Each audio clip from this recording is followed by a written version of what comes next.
وقال النبي صلى الله عليه وسلم فضل العالم على العابد كفضل القمر ليلة البدر على سائر الكواكب। আল্লাহ সুবহানাহু ওয়া তাআলা শুকর আদায় করছি এই বরেণ্য আয়োজনে অংশগ্রহণের তৌফিক দান করেছেন বলি আলহামদুলিল্লাহ, এবং রাসূলুল্লাহ সাল্লাল্লাহু আলাইহি ওয়াসাল্লামের উপর দরুদ এবং সালাম বর্ষিত হোক। আল্লাহুম্মা সাল্লি ওয়া সাল্লিম আলা নাবিয়িকা মুহাম্মদ, আল্লাহুম্মা সাল্লি আলাইহি, আল্লাহুম্মা বারিক আলাইহি। আল্লাহ সুবহানাহু ওয়া তাআলা তিনি আমাদের জন্য জ্ঞান অর্জনকে ফরজ করে দিয়েছেন। আমাদের মর্যাদা জ্ঞান অর্জনের সাথেই এবং মধ্যেই নিহিত। কোরআনে আল্লাহ সুবহানাহু ওয়া তাআলা সূরাতুল বাকারার যদি আপনি দ্য স্ট্রাকচার অফ সূরাতুল বাকারা যদি দেখেন, তাহলে দেখবেন সূরাতুল বাকারাতে আল্লাহ সুবহানাহু ওয়া তাআলা মানব জাতির ইতিহাস এর গল্প বলেই সূরাটি শুরু করেছেন। সূরার মূল আলোচনা শুরু হয়েছে মানব জাতির ইতিহাস এবং গল্প বলে। সে গল্পের ইতিহাস কি? আল্লাহ সুবহানাহু ওয়া তাআলা আদমকে সৃষ্টি করলেন।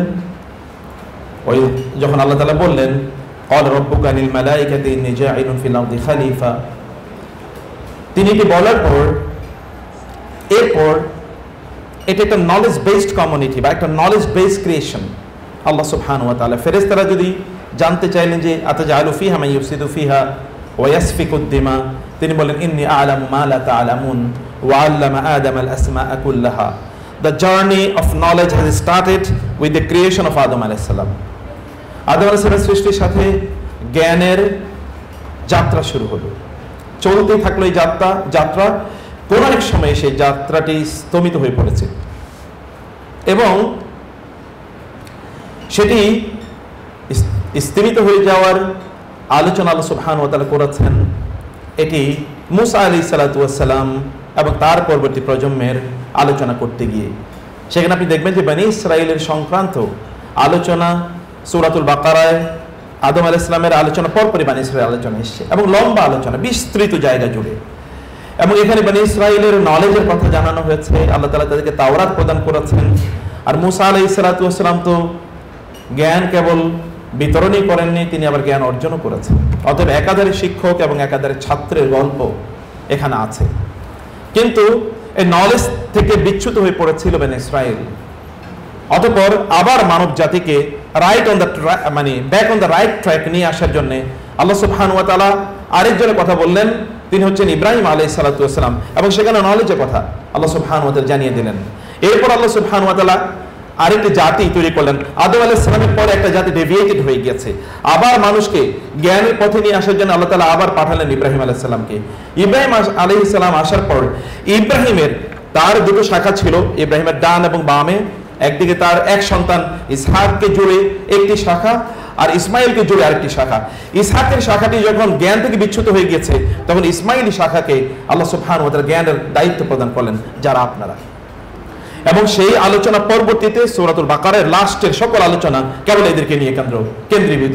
অতএব একদিকে মানব জাতির সৃষ্টির ইতিহাস এবং তাদের জ্ঞানের জার্নির কথা বলা হয়েছে, মধ্যখানে they were deviated from the knowledge gifted to them by Allah subhanahu wa ta'ala. Then Allah subhanahu wa ta'ala sent the father of the Muslim community, Ibrahim alayhis salam. তিনি আবার reoriented the people to the knowledge of the world of knowledge, এবং সেই চর্চার উপরে আমরা আছি বলে আমরা দাবি করছি। কিন্তু সেখানেও কিছু ডেভিয়েশন ঘটাচ্ছে, যে ডেভিয়েশনের বিষয়ে আমরা হয়তো আজকে কিছু কথা বলার চেষ্টা করব। আমার প্রিয় বন্ধুরা, আপনি যেখানে আছেন, এটা বাংলাদেশে হাজার হাজার ওয়ার্ল্ড ক্লাস ইসলামিক স্কলার অথবা আলেম তৈরির প্ল্যাটফর্ম এটি, যেখান থেকে তৈরি হয়েছে। অতএব সেই ধারাবাহিকতায় সেই ঐতিহ্যে আপনারা আছেন, ঐতিহ্য থেকে আপনারা বের হয়ে যাননি, ছিটকে যাননি। কিন্তু এই ঐতিহ্যে থাকতে হলে আপনাদেরকে করতে হবে কি, সেই বিষয়ে আমি ঠিক আপনাদের কয়েকটি বিষয় কেবল আপনাদের দৃষ্টি আকর্ষণ করবো। আপনারা তো আলোচনা যেটি আমরা শুরু করেছি সূরাতুল কাহফ দিয়ে, সূরাতুল কাহফে আল্লাহ সুবহানাহু ওয়া তাআলা একটা নলেজের জার্নির কথা আল্লাহ সুবহানাহু ওয়া তাআলা বলেছেন। জ্ঞান অর্জনের জন্য সবচেয়ে গুরুত্বপূর্ণ যে বিষয়টি জরুরি বা যে বিষয়টি আমাদেরকে করতে হয় তা হলো মুসা আলাইহিস সালাতু ওয়াস সালামের সাথে সংঘটিত ঘটনার মধ্যে তার ইঙ্গিত রয়েছে।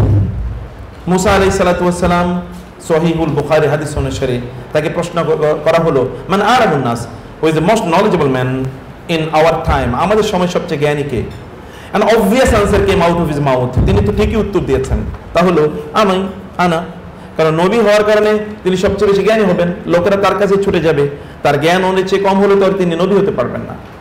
অতএব তিনি বললেন আমি, কিন্তু এই উত্তরটি আল্লাহ সুবহানাহু ওয়া তাআলা পছন্দ করলেন না, কারণ জ্ঞান is to be refer to Allah. ইন্নাল ইলমা বিয়াদিল্লাহ, আল্লাহ সুবহানাহু ওয়া তাআলার হাতে হচ্ছে জ্ঞান। অতএব জ্ঞানটাকে আল্লাহর কাছে রেফার করার কথা ছিল। যেমন আল্লাহ সুবহানাহু ওয়া তাআলা কোরআনেও সেই কথা বলেছেন যে জ্ঞান হচ্ছেন মহান আল্লাহ সুবহানাহু ওয়া তাআলার কাছে, তিনি সেটি বিতরণ করে থাকেন। তো ফলে তিনি যখন জ্ঞানটাকে আল্লাহর প্রতি রেফার করলেন না, তো আল্লাহ সুবহানাহু ওয়া তাআলা তাকে বললেন যে আপনাকে জ্ঞান অর্জন করতে হবে, যেতে হবে। এবং তিনি তার সাথীকে লিফাতাহু, ওয়াইদ ক্বালা মূসা লিফাতাহু লা আবরাহু, আপনারা নিশ্চয়ই আরবি ভাষা জানেন, আপনি জানেন মা বারিহা, মা ফাতিয়া, মা দামা, লাইসা, মা দামা, এই যে কতগুলো আছে এগুলো সবকিছু অব্যাহত বোঝায়। লান আবরাহা মানে I will never cease to travel, আমি এই যে যাত্রা শুরু করলাম আমি এটা বন্ধ করব না, এটা মানে হচ্ছে লা আবরাহু, লা আযালু, এরকম লা আবরাহু, I will never cease, I will continue to do, আমি করতেই থাকবো, হাত্তা আবলুগা মাজমাআল বাহরাইনি, আনটিল আই রিচ মাজমাউল বাহরাইন, দুই সমুদ্রের সংযোগ স্থল। দুই সমুদ্রের সংযোগ স্থলের দুটো ব্যাখ্যা আছে। এর একটি ব্যাখ্যা হলো যে সেখানে সত্যিকার অর্থেই কনফ্লুয়েন্স অফ টু ওশনস, অর্থাৎ দুটো সমুদ্র এখানে একত্রিত হয়েছে, এটি একটি অর্থ হতে পারে। আরেকটা ইন্টারনাল অর স্পিরিচুয়াল একটা মিনিং আছে, that is the confluence of divine and material knowledge বা religious knowledge and spirit and worldly knowledge যদি বলা হয়, যে দুটো জ্ঞান, একটা হচ্ছে এমনি সাধারণ জ্ঞান, আর একটা হচ্ছে যে একবার ডিপার বা স্পিরিচুয়াল নলেজ, এই দুই জ্ঞানের সংযোগস্থল ছিল সেটি। অর্থাৎ খিদির আলাইহিস সালাতু ওয়াস সালাম কাছে তিনি গেলেন এবং তারপরে খিদিরকে বললেন আমি আপনার সাথে হাল আত্তাবিউকা আলা আন তুআল্লিমানি মিম্মা উল্লিমতা রুশদা, শব্দ চয়নের দিকে একটু তাকান, যে গিয়ে নবী বলছেন হাল আত্তাবিউকা, would you please allow me, আপনি কি আমাকে অনুমতি দেবেন, an attabi'uka, so that I can follow you, I can become your student, your follower, যেন আমি আপনার একজন সাথী হতে পারি, আমি আপনার একজন অনুসারী হতে পারি।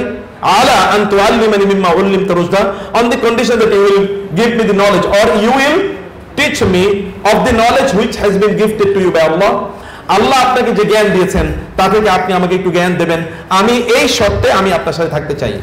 তিনি কি বললেন, ইন্নাকা লান তাসতাতিয়া মাইয়া সাবরা, তুমি তো আমার সাথে ধৈর্য ধারণ করে থাকতে পারবে না। ওয়া কাইফা তাসবিরু আলা মা লাম তুহিব বিহি খুবরা, যে ব্যাপারে তোমার পূর্ব অভিজ্ঞতা নাই বা আপনার পূর্ব অভিজ্ঞতা নাই, সেই জায়গায় আপনি কিভাবে এটি করবেন, আপনি থাকবেন কিভাবে আমার সাথে। আপনি জানেন যে মুসা আলাইহিস সালাতু ওয়াস সালামের ব্যাপারে আমাদের অনেক এরকম আমাদের যতটুকু আমরা বুঝেছি অথবা শুনেছি, তিনি খুবই রাগী রবি ছিলেন এবং এই কারণে তিনি একবার মালাকুল মউতকে থাপ্পড় দিয়ে তার কি চোখ বন্ধ করে ফেলেছেন, এরকম অনেক ঘটনা আছে। একবার এক কিপ্তিকে তিনি থাপ্পড় দিয়েছেন, কিপ্তি সেখানে মারাই গিয়েছে। এরকম খুবই রাগী নবী ছিলেন। আসলে তিনি রাগী নবী ছিলেন না, তিনি যে জাতির কাছে এসেছেন ওই জাতির সাথে সর্বদা রাগান্বিতই থাকা লাগে, প্রায় এরকম একটা টাইপ ইহুদি জাতি, মানে এরা এরকম একটা টাইপের ছিল। মুসা আলাইহিস সালাতু ওয়াস সালাম তিনি ধৈর্য ধরে খিদির আলাইহিস সালাতু ওয়াস সালামের সাথে থাকার শর্তে তার ছাত্রত্ব তিনি গ্রহণ করলেন। বাকি ইতিহাস আমাদের জানা আছে। এবং সর্বশেষ পর্যন্ত তিনি তিনটি ঘটনার প্রেক্ষাপটে কি তিনি তিনবার জিজ্ঞেস করে ফেললেন, যেটি তার করার কথা ছিল না। রাসূলুল্লাহ সাল্লাল্লাহু আলাইহি ওয়াসাল্লাম বললেন, সহিহ বুখারী হাদিসে এসেছে, আহা আমার ভাই মুসা যদি আরেকটু ধৈর্য ধারণ করতো তাহলে আমরা এর মাধ্যমে খিদিরের মাধ্যমে আরো অনেক কিছু আমরা জানতে পারতাম। খিদিরের কথা কোরআনে আসলে কিন্তু হাদিসে এসেছে। খিদির অথবা আল খাদের, the ever green, the mister green, মানে সদা সর্বদা কি তিনি সজীব, জ্ঞানের মাধ্যমে সজীব। এর কথা কোরআনে আসেনি নাম, কিন্তু হাদিসে তার নাম এসেছে। জ্ঞান অর্জন ক্ষেত্রে সর্বপ্রথম সবচেয়ে গুরুত্বপূর্ণ যে জিনিসটি আমাদেরকে করতে হয় তা হলো যে ধৈর্য ধারণ করে এই পথে আমাদেরকে চলতে হয়।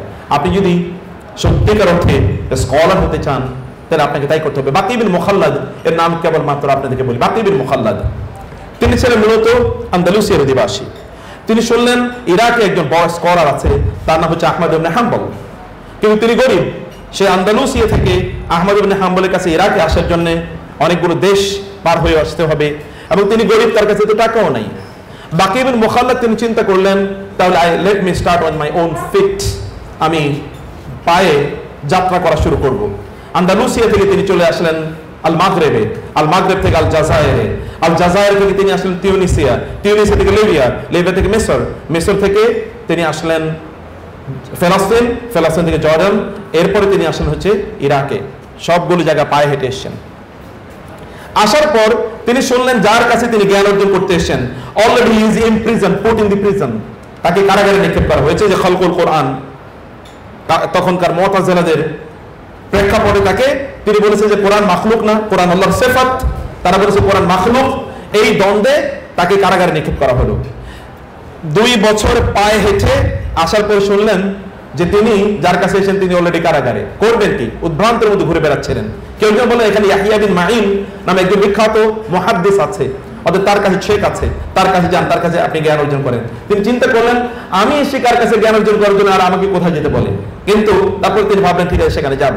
তিনি সেখানে গেলেন, গিয়ে দেখলেন যে কোথায় ইয়াহিয়া বিন মাঈন আর কোথায় উনি প্রথম 3-4 দিন স্ট্রাগল করলেন তার কথা শোনার জন্য, কথাই শুনতে পাচ্ছিলেন না। এখনকার মধ্যে তার মাইক্রোফোন ছিল না, অতএব তার সামনে হাজার শিক্ষার্থী, উনি কথা বলেন সবাই এই কথা শুনে, একেবারে পেছনে যারা আছে তারা শুনে না। তিনি ভাবেন করণীয় কি? জিজ্ঞেস করেন ভাই করণীয় কি? ওনার কাছাকাছি যেতে হলে কি করতে হবে? বলে ওনার কাছে যেতে হলে একদিন আগে এসে সিট বুকিং দেওয়া লাগবে। এখন সিট তো বুকিং দেওয়া যায় না, করণীয় কি? আগামীকাল সকালে তার ক্লাস শুরু হবে ফজরের পর, তিনি বুকিং দেওয়া মানে হলো আগের দিন দুপুরের মধ্যে এসে এখানে জামা কাপড় নিয়ে এসে এখানে থেকে যেতে হবে, এখানে শুয়ে থাকতে হবে। আপনার যদি ইয়েতে কখনো বরিশালের দিকে লঞ্চ যদি গিয়ে থাকেন তাহলে দেখবেন আগে গিয়ে ওইখানে জায়গা নিয়ে থাকতে হয়, আদারওয়াইজ আপনি যেতে পারবেন না, বসে থাকতে হবে অথবা কষ্ট করে যেতে হবে। অথবা আগের দিন কমপক্ষে 24 ঘন্টা আগে অথবা 18-20 ঘন্টা আগে গিয়ে ওইখানে শুয়ে থাকতে হবে, এখানে আসর, মাগরিব, এশা, ফজর, এরপর এখানে বসে যেতে হবে, আদারওয়াইজ ওইখানে জায়গা পাওয়া যাবে না। তিনি সিদ্ধান্ত নিয়ে এটাই করবেন, আর তার তো থাকার জায়গা নেই। অতএব তিনি এখানেই থাকলেন, এখানেই তিনি খাওয়া দাওয়া, ঘুমানো সবকিছু এখানেই তিনি করছেন, এখানেই তিনি জ্ঞান অর্জন করলেন। জ্ঞান অর্জন তার ইয়াহিয়া বিন মাঈনের কাছে তার পড়াশোনা চলছে। একদিন ইয়াহিয়া বিন মাঈনকে তিনি বললেন যে শেখ আমি তো এসেছি এই উদ্দেশ্যে, এখন আমার করণীয় কি? বলে তুমি তো সেখানে যেতে পারবে না, তো তুমি ঠিক আছে এখানে তুমি হাদিস শেখো। ইয়াহিয়া বিন মাঈন তিনি হাদিসের নাক্ত করতেন, অমুকে এইরকম অনেকে অথবা ওয়াহামুন, এরকম বিভিন্ন হয় তিনি বলছেন যে এই আসলে ধারণা থেকে কথা বলতো, সে হাদিস বানাতো, আর ও ছিল মিথ্যাবাদী, তিনি হচ্ছেন সত্যবাদী, এরকম তিনি বলতেন। এগুলো তিনি শুনতেন এবং তার হাদিস সম্পর্কে তার একটা গভীর জ্ঞান তার অর্জন হয়ে গেল। এর মধ্যে তিনি শুনলেন যে Ahmad ibn Hanbal has been released, কিন্তু he was put on house arrest, তাকে রিলিজ করা হয়েছে, কেউ তাকে ঘর থেকে বের হতে দেওয়া হয় না এবং কেউ তার কাছে যেতেও পারেন না। তিনি চিন্তা করেন করণীয় কি? বুদ্ধি বের করলেন যে ফকিরের বেশে সেখানে যাবেন, দারওয়ান সেখানে সরকার নিয়োগকৃত, সেখানে বাহিনী আছে, বাহিনীদেরকে গিয়ে বললেন যে আমি ওনার কাছে একটু ভিক্ষা করতে যাব। আচ্ছা ঠিক আছে, ভিক্ষা, এবং ভিক্ষার মতো পোশাক পরে তিনি গেলেন। ভিক্ষা করতে গিয়ে তিনি আহমদ ইবনে হাম্বলের দরজা টোকা দিলেন। আহমদ ইবনে হাম্বল বের হলেন, কে? আমি ভিক্ষা করতে এসেছি। আচ্ছা আসো, ভিতর আসো। কি চাই? আমার বাসায় তো খুব বেশি কিছু নাই, তোমাকে আর বললো না শেখ আমি আসলে জ্ঞান ভিক্ষা করতে এসেছি। বলে বলো কি আসলে কিভাবে? বলে আমি ওদেরকে বলছি ভিক্ষা করতে এসেছি, আমি তো আসলে ভিক্ষা করতে এসেছি। এবং এটাকে এই কারণে বলা হয় মাসআলা, ইয়াস্তাফতুনাকা কুলিল্লাহু ইফতিকুম ফিল কালালা ওয়া ইয়াসআলুনাকা, বারবার কোরআন বলছে ইয়াসআলুনাকা, ইয়াসআলুনাকা থেকে মাসআলা, ইয়াসআলু সুয়াল মানে হচ্ছে ভিক্ষা করা, সুয়াল মানে কি? ওয়া আম্মাস সাইলা ফালা তানহার, সাইল মানে ভিক্ষু, অতএব মাসআলা মানে হচ্ছে জ্ঞান ভিক্ষা করা, অতএব জ্ঞান তিনি ভিক্ষা করতে এসেছেন। ইট ওয়াজ অ্যাবসলিউটলি রাইট, আমি তো ভিক্ষা করতে এসেছি, তাহলে ঠিক আছে তুমি আমার কাছে জ্ঞান অর্জন করো। এবং প্রতিদিন তাকে তিনি একটা করে হাদিস শোনাতেন। কয়টা করে হাদিস শোনাতেন প্রতিদিন? মুসনাদে আহমদে হাদিস আছে প্রায় 30,000। তাহলে কতদিন লেগেছে হাদিসগুলো শোনার জন্য? এর মধ্যে সবসময় তিনি যে বলতেছিলেন তা কিন্তু না, তিনি এরপরে রিলিজ হয়ে গেছেন, তার চেয়ে বেশি শুনেছেন কোন এক সময়। 30,000 হাদিস তিনি এখান থেকে শুনেছেন। বাকি বিন মুখাল্লাদ হাদিস শোনা তার শেষ, পড়াশোনা তার শেষ, তিনি এবার চলে গেলেন আন্দালুসিয়াতে ফিরে। এবং আন্দালুসিয়া যে জ্ঞানের, আপনি জানেন আন্দালুসিয়া কর্ডোবা, যেমন আপনারা কুরতুবির নাম শুনেছেন, বিখ্যাত তাফসীর কুরতুবি, এরকম কুরতুবি অথবা এরকম বড় আর অসংখ্য বড় বড় স্কলার, তাদের কিন্তু জন্ম হয়েছে কোথায়? এই আন্দালুসিয়াতে। এই আন্দালুসিয়া তাদের জন্ম হয়েছে।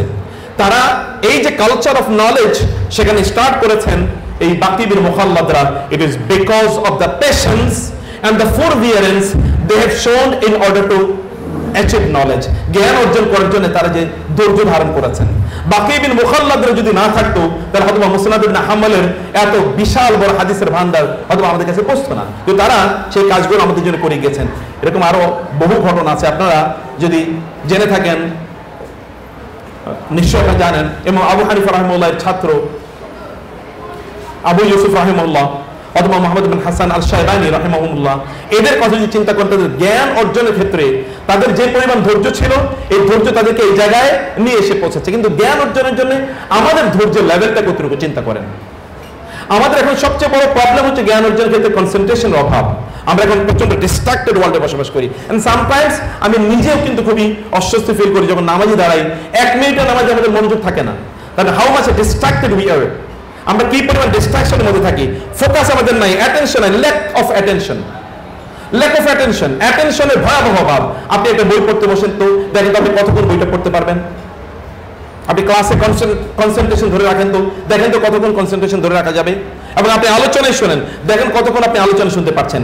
এর মধ্যে আপনি দেখবেন যে বারবার আপনার অ্যাটেনশন নষ্ট হয়ে যাচ্ছে, বারবার আপনার অ্যাটেনশন অন্য জায়গায় চলে যাচ্ছে, এটা আপনি দেখবেন। অর্থাৎ অ্যাটেনশনটা তৈরি করার জন্য বা আমাদের কনসেন্ট্রেশনটা তৈরি করার জন্য আমাদেরকে কাজ করা দরকার। এটাই ধৈর্যের মাধ্যমে আমাদের তৈরি হবে। পড়ুন, পড়তে থাকুন। এবং এই কারণে 2 নম্বর যে বিষয়টি বলতে চাই এর সাথে সম্পৃক্ত, তাহলে যে রিড, রিড অ্যান্ড রিড, পড়ুন, পড়ুন এবং পড়ুন। যেটা আমাদের ডক্টর মাদানী, রফিকুল ইসলাম মাদানী হাফিজাহুল্লাহ বলে গিয়েছেন, কোরআনের প্রথম নাজিলকৃত 5টি আয়াত, এই 5টি আয়াত আল্লাহ সুবহানাহু ওয়া তাআলা কেবল পড়ার কথা বলেছেন, ইকরা ইকরা ইকরা। আপনি একবার চিন্তা করে দেখুন তো, আরবের অন্ধকারাচ্ছন্ন একটি সমাজে, এমনকি তৎকালীন আরবের সমাজের, তৎকালীন গোটা আরবে কতজন লোক জ্ঞানী ছিল বা পড়তে জানতো, এইরকম বৈদেশিক বালাজুরি তিনি বলেছেন তার বিখ্যাত তার এর ইতিহাসের গ্রন্থে তিনি বলেছেন তৎকালীন আরব সমাজে কেবলমাত্র 17 জন লোক লিখতে এবং পড়তে জানতো। only 17 people were able to read and write. যখন মুহাম্মদ রাসূলুল্লাহ সাল্লাল্লাহু আলাইহি ওয়াসাল্লাম আসেন, সেই সময় সর্বপ্রথম শব্দ হওয়া কথা ইকরা, নট সল্লি, নট সোম, নট জাহিদ, জিহাদ করো, রোজা রাখো অথবা নামাজ আদায় করো অথবা আতি যাকাত, যাকাত প্রদান করো অথবা হাজ্জি, তুমি হাজ করো, এরকম কোনো বক্তব্য সেখানে আসেনি। কি এসে ইকরা, পড়ো, পড়ো এবং একবার না, ইকরা ইকরা এবং ইকরা, তুমি পড়ো, আপনি পড়ুন, আপনি পড়ুন। এই পড়ার কথা কেন বলা হয়েছে? পড়া আসলে কি? এই কারণে আমরা বলছি রিড, রিড এন্ড রিড। আপনি পড়ুন, পড়ুন এবং আপনি পড়ুন। আপনাকে পড়তেই হবে যদি আপনি আপনার ডেস্টিনেশনে যদি আপনি পৌঁছতে চান। রাসূলুল্লাহ সাল্লাল্লাহু আলাইহি ওয়াসাল্লামের ভাইব্রেশনের দিকে একবার আপনি তাকান যে তিনি কেমন ভাইব্রেশন সমাজে তৈরি করেছেন। এবং এখানে বালাজুরি তিনি তার আলোচনায় কন্টিনিউ তিনি করলেন, তিনি বলেন when the Quran was revealed upon the Prophet sallallahu alaihi wasallam, only 17 people in Arabia, in the whole Arabia, in the Arabian Peninsula were able to read and write. But when he departed this world, যখন রাসূল সাল্লাল্লাহু আলাইহি ওয়াসাল্লাম ইন্তেকাল করেন, তখন প্রায় 1.5 লক্ষ লোক পড়তে এবং লিখতে জানে। কত বছর ব্যবধানে? only 23 years। এবং 23 ইয়ার্সে যে তিনি মানুষকে সব একেবারে ওপেনলি বলতে পেরেছেন তা কিন্তু না। 23 বছর তিনি সব ওপেন বলতে পারেন নাই, বরং 13 বছর তো under huge suppression and restriction he was in Mecca। মক্কায় তিনি এত লম্বা সময় তিনি কথা বলতে পারতেন না, তার লোকজনের উপর পারসিকিউশন, টর্চার করা হতো, তাদেরকে অন্য জায়গায় তিনি পাঠিয়ে দিয়েছেন। কমপক্ষে 3টা এক্সপ্লোর তিনি করেছেন। আবিসিনিয়াতে 2 বার, সর্বশেষ মদিনাতে তিনি তাদেরকে পাঠালেন বাঁচানোর জন্য, রক্ষা করার জন্য, কারণ এদেরকে রক্ষা করা যাচ্ছে না, এরা এত পরিমাণ নির্যাতন এবং নিপীড়নের শিকার হচ্ছে। কিন্তু যখন তিনি মারা যান তখন তার সাথে তো মক্কায় হজ করতে গিয়েছে প্রায় 1,30,000, আর বাকি অন্যান্যরা ছিলেন। এরকম huge number of people are able to read and write. এবং বদরের যুদ্ধের পর আমরা জানি যাদেরকে যুদ্ধবন্দী হিসেবে রাসূল সাল্লাল্লাহু আলাইহি ওয়াসাল্লাম পেয়েছিলেন, রাসূল সাল্লাল্লাহু আলাইহি ওয়াসাল্লাম তাদেরকে চুপ মুক্ত করে দেবেন। এর মধ্যে 4টা কন্ডিশনের মধ্যে একটা কন্ডিশন ছিল, if every one of them who are able to read and write, if they teach 10 young Muslim children reading and writing, then they will be released.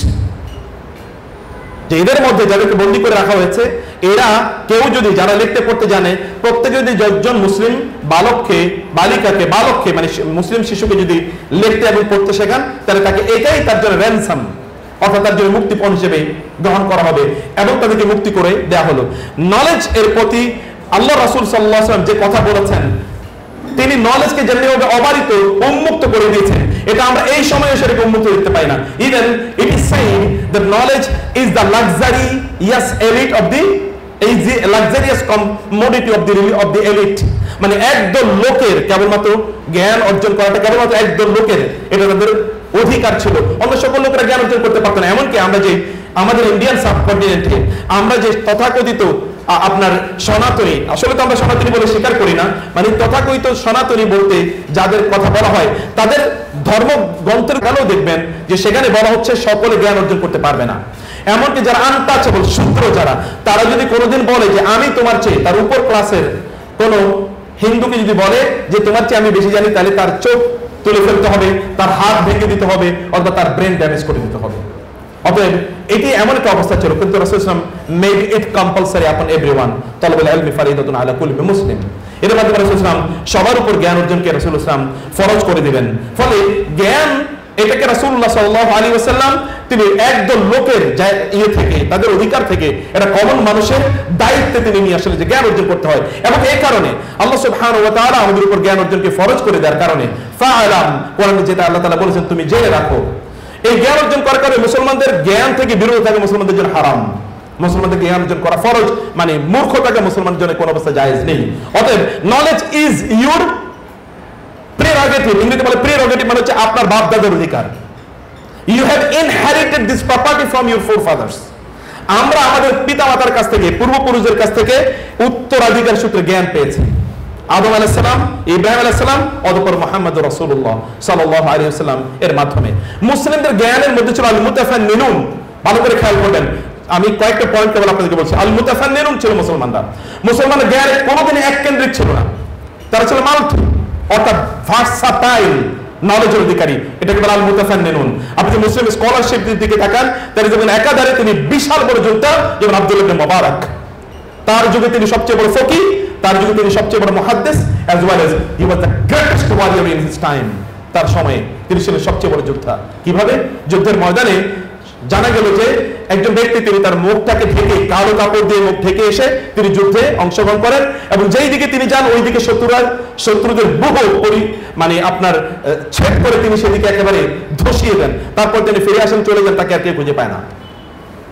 আমিরুল মুমিনিন ফিল জিহাদ ফিল মারিক, অর্থাৎ ব্যাটল ফিল্ডে, the leader of the Muslim community in the battlefield, যুদ্ধের ময়দানে যিনি আমির, সেনাপতি, তাকে বলা হলো যে এই রকম একজন ব্যক্তির কারণে আমরা যুদ্ধের ময়দানে অনেক ভালো অবস্থায় আছি। তিনি কে? বলে আমরা কেউ তাকে চিনি না। চিনো না মানে? বলে হ্যাঁ চিনি না। তিনি এরকম মুখ থেকে আসেন। তিনি সেনাপতি ঘোষণা দিয়ে দিলেন আগামীকাল রাতে, আজকে রাতে, গভীর রাতে আমার সাথে, অথবা রাতে আমার সাথে উনি সাক্ষাৎ করবেন যিনি এরকম যুদ্ধ করেন কিন্তু কালো কাপড় মুখে দিয়ে। গভীর রাতে তার ঘরে, তার তাঁবুতে প্রবেশ করলেন একজন লোক, এগেইন ওইরকম কালো কাপড় মুখে দিয়ে। আপনি কে? আমি সেই যুদ্ধে যার কথা আপনি বলেছেন। আপনি কে? মুখটা তিনি খুললেন, খোলার পরে আব্দুল্লাহ ইবনে মুবারক। আপনি? শেখ আপনি? বলে হ্যাঁ আমি। দিনের বেলা তারা জ্ঞান অর্জন, কানু ইয়াতাফাক্কাদুনা, কানু ইয়াতাদাব্বারুনা আল কুরআন ফিল লাইল ওয়া ইয়াতাফাক্কাদুনাহু ফিন নাহার, কানু ইয়াতাদাব্বারুনা আল কুরআন ফিল লাইল ওয়া ইয়াতাদাব্বারুনাহু ফিন নাহার। অর্থাৎ তারা রাতের বেলা তারা কোরআন নিয়ে গভীরভাবে স্টাডি করতেন, আর দিনের বেলায় কোরআনকে তারা অ্যাপ্লিকেশন করতেন তাদের জীবনে। এইরকম ভাবে তারা তাদের সময়গুলো কাটিয়েছেন। আল মুতাফান্নিনুন, আপনি ইমাম বুখারী রাহিমাহুল্লাহর কথা বলেন, তাহলে দেখবেন যে কত দিকে এক্সপার্ট। কেবলমাত্র আপনি তার মুহাদ্দিস হিসেবে জানেন, কিন্তু তার আসলে সহিহুল বুখারীর আসলে একটা ফিকর গ্রন্থের মতোই, কারণ প্রত্যেকটা হাদিস থেকে তিনি কি করেছেন? বাবই বের করেছেন, মাসালা। শুধুমাত্র বাবগুলো পড়লে একজন ব্যক্তি মোটামুটি ফকিহ হয়ে যাওয়ার মতো অবস্থা। আর অন্যান্য স্কলারদের কথা যদি বলি, যেমন ইবনে খালদুনের কথা বলেন, একাধারে মুহাদ্দিস, মুফাসসির, এবং কি আবার যদি আপনি বলেন মুআররিখ, আবার তিনি যদি বলেন সোশিওলজিস্ট, সব কিছু তাদের মধ্যে আছে। ইবনে সিনার কথা যদি বলেন, আপনি তিনি তো ছোটবেলায়, তার বয়স যখন 8 তখন তিনি কোরআন হাফেজ হন। তার বয়স যখন 8 তখন তিনি কোরআন হাফেজ হন। ইবনে খালদুনের বয়স প্রায় এরকম 8 বা 9 তখন তারা কোরআন হাফেজ হয়েছেন। কিন্তু এমন কোনো দিক নাই যে দিকে তারা জ্ঞান অর্জন করেননি। অর্থাৎ আমরা কেবল এক কেন্দ্রিক নই, আপনাকে মানতেই, কারণ আল্লাহ সুবহানাহু ওয়া তাআলা যেখানে কোরআনে প্রায় 5 শতাধিকের উপরেও, আর কেউ কেউ বলছেন প্রায় 2000 এর উপরে আল্লাহ সুবহানাহু ওয়া তাআলা তিনি আয়াত নাযিল করেন, যেগুলো কেবলমাত্র সায়েন্টিফিক নলেজ কেন্দ্রিক বা জ্ঞানের ধর্মীয় যে শাখা আছে তার বাইরে। কোরআনের আয়াতগুলো বারবার আপনাকে আফালা ইয়াতাদাব্বারুন, আফালা ইয়াতাফাক্কারুন, আফালা ইয়াতাফকাহুন, তারা কি বুঝে না? আফালা তাআকিলুন, এই সবগুলো আত-তাফাক্কুহ, আত-তাদাব্বুর, এবং আত-তাযাক্কুর, এই যে শব্দগুলো যেগুলো আপনি দেখবেন কোরআনে, কেবল আপনাকে চিন্তার কথা বলা হচ্ছে। চিন্তা কি? চিন্তা কেবলমাত্র বই পড়ে যাওয়া নয়, বরং এই গভীরে বিটুইন দ্য লাইন্স বলা হয়, অর্থাৎ এই বইয়ের গভীরে কি লেখা আছে সেটা আপনাকে খুঁজে বের করার জন্য কোরআন আপনাকে বারবার বলছে। এবং এই কারণে আল্লাহ সুবহানাহু ওয়া তাআলা 2 ধরনের আয়াত নাযিল করেছেন, আল আয়াতুল কুরআনিয়া, আল আয়াতুল কাউনিয়া। অর্থাৎ আল্লাহ সুবহানাহু ওয়া তাআলা ভার্সেস অফ দ্য হোলি কোরআন, কোরআনের আয়াত এবং আল আয়াতুল কাউনিয়া, অর্থাৎ ইউনিভার্সাল ভার্সেস। অর্থাৎ এই গোটা পৃথিবীর দিকে তাকিয়েও আপনাকে জ্ঞান অর্জন করতে হয়। এক রাতে আয়েশা রাদিয়াল্লাহু তিনি বলছেন, সহিহ বুখারী হাদিস, রাসূলুল্লাহ সাল্লাল্লাহু আলাইহি ওয়াসাল্লাম তিনি কাঁদলেন, কাঁদতে কাঁদতে তার চেহারা ভেসে গেল, তার দাড়ি ভেসে গেল এবং তার ফ্লোরটা পানিতে ভিজে গেল। এর মধ্যে আবার তিনি কিছুক্ষণ পর আবার কান্না শুরু করলেন, and the same situation happen. আবার তিনি কান্না শুরু করে একই অবস্থা হলো। বেলাল রাদিয়াল্লাহু তাআলা আসলেন এবং বললেন, ইয়া রাসূলুল্লাহ, ফজরের সময় হয়ে গেছে। রাসূলুল্লাহ সাল্লাল্লাহু আলাইহি ওয়াসাল্লাম তিনি কাঁদতে কাঁদতে উঠলেন। বেলাল বললেন, ইয়া রাসূলুল্লাহ, আপনার তার আপনি কাঁদছেন? তিনি বললেন, বেলাল আমি কাঁদবো না কেন?